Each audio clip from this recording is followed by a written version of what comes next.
Whatever the weather this weekend, you can be guaranteed that vendors at the shore will be out in force all weekend.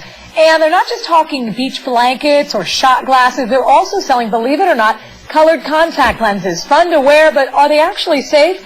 Carrie Lee is here with Dr. Kimberly Friedman. Good morning, ladies. Hey, guys. Yes, Dr. Friedman's back. Thanks so much for coming in. Thanks for having me. So this is kind of a frightening fashion craze, and we're seeing it, especially with Memorial Day weekend. We're going to see it on the boardwalk, right? Right. Believe it or not, we're seeing vendors on the boardwalk, as well as tanning salons, and I even saw them in a gas station once. You're kidding selling me. the cosmetically tinted, the colored contact lenses. And that's perfectly illegal. You're not allowed to do that without a prescription. And the problem is not always, some of these are probably legit in terms of some eye out there probably fits, but they're not fitting everybody's eye. It's not one size fits all. Exactly. Sometimes they're coming in jars and they're used or expired. Right. This is really, really dangerous. I mean, I can think of a host of problems that could probably happen with this. Right. When you're wearing contact lenses that don't fit the eye properly, there's a whole gamut of potential complications. They can range from mild redness, irritation, blurred vision, all the way up to very severe corneal ulcers. I actually had a 16-year-old gentleman who went from perfectly clear 20/20 vision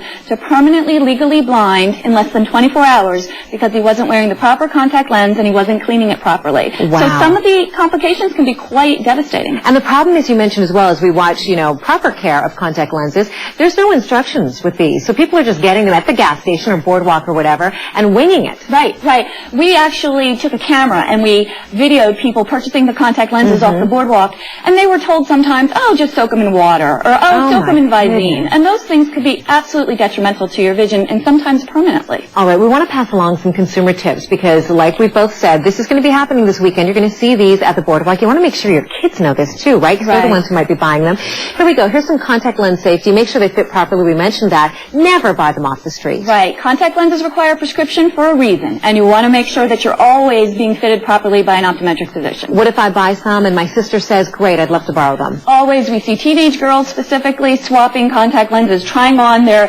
friend's color when they have a different color, and that's really not appropriate to do. Okay, clean and store. We saw that. Don't overwear. Again, is that the situation? Don't leave them in 24/7 for weeks on end. Right. Sometimes we see people sleeping in the lenses that they're not supposed to sleep in, and sometimes if they're buying them off the street, they're not being told these are lenses that are not appropriate to sleep in, and then they end up having problems. And should you also check the condition of the lenses to make sure they're not torn or scratched or anything like that? Right. Every time you put a contact lens in, you always want to inspect the contact lens before you put it in to make sure that it's safe, and then if it feels uncomfortable, take it out and see your eye doctor. Okay, and the whole point here is they're pushing for tougher legislation, trying to get this enforced. A website to check out more information is njsop.org. So check that out. Very, very important. Guys?